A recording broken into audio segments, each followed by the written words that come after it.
सुभाष बहेड़िया जी। धन्यवाद सभापति महोदय। मीडिएशन बिल पे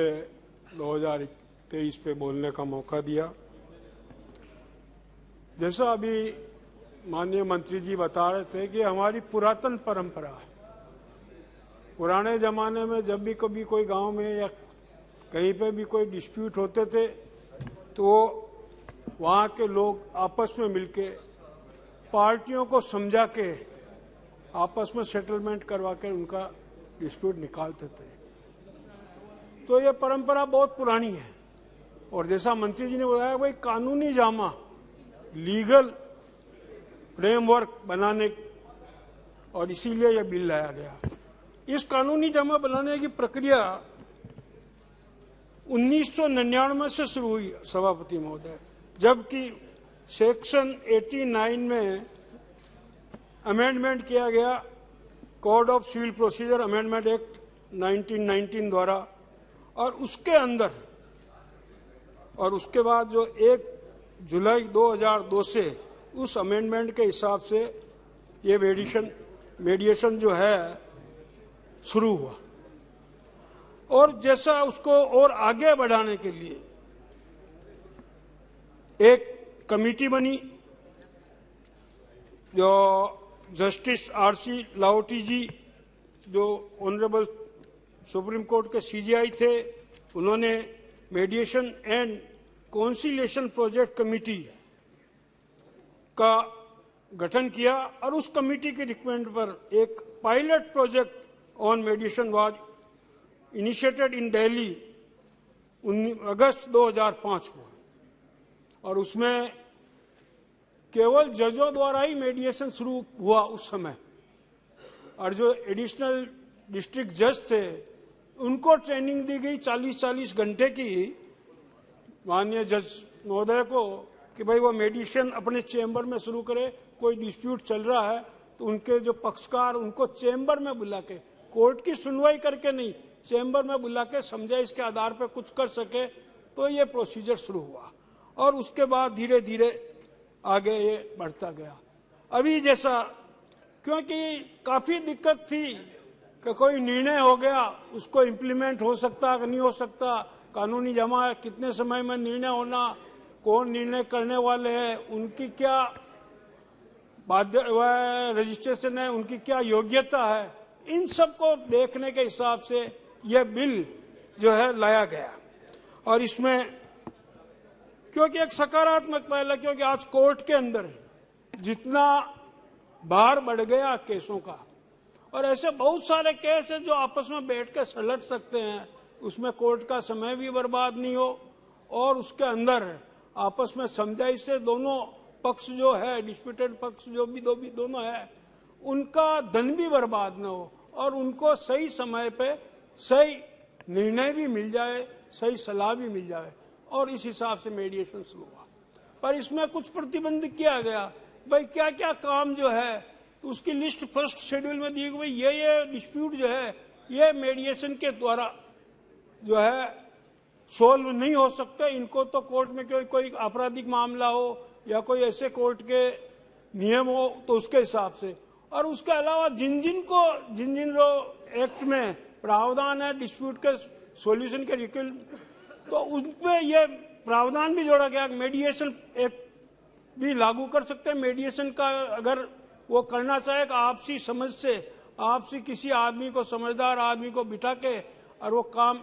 जो है अपना जो डिस्प्यूट है उसको सेटल कर सके, तो ऐसा प्रावधान जो है शुरुआत इस बिल द्वारा होगी क्योंकि उसको कानूनी जमा होगा। अगर जब उनका मेडिएशन एग्रीमेंट होगा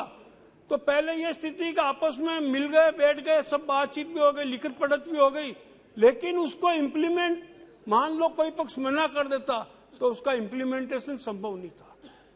और उसी चीज को रोकने के लिए मेडिएशन एग्रीमेंट का शुरुआत हुई। वो मेडिएशन एग्रीमेंट बने और उस मेडिएशन एग्रीमेंट के आधार पे जैसे ही वो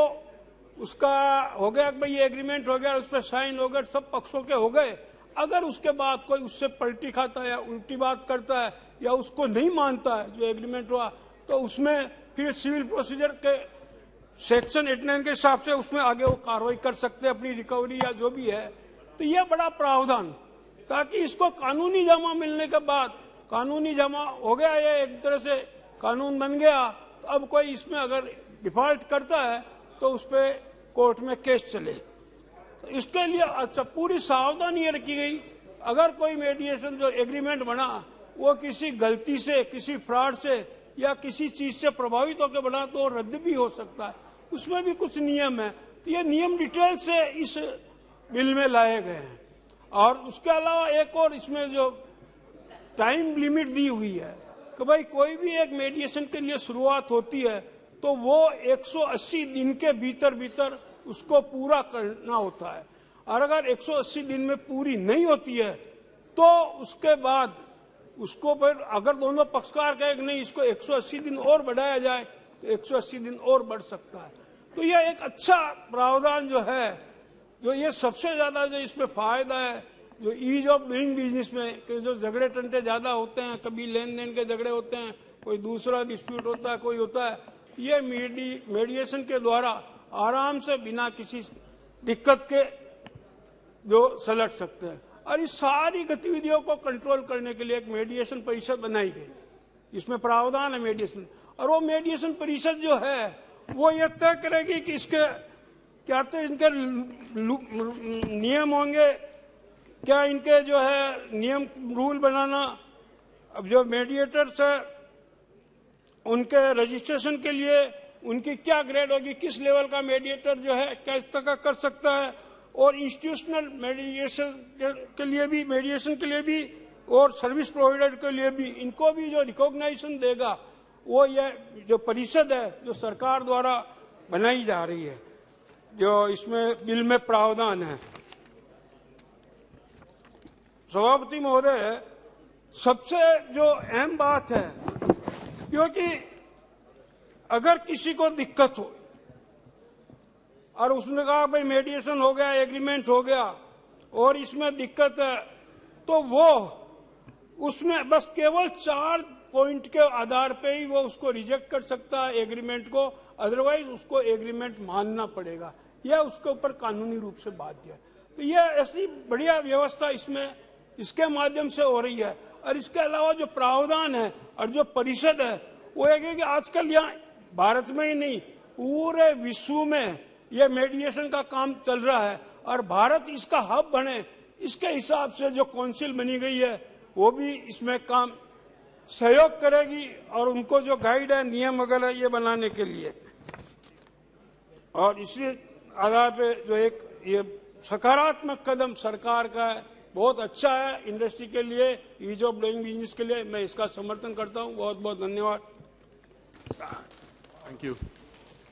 श्री एन रेड्डी।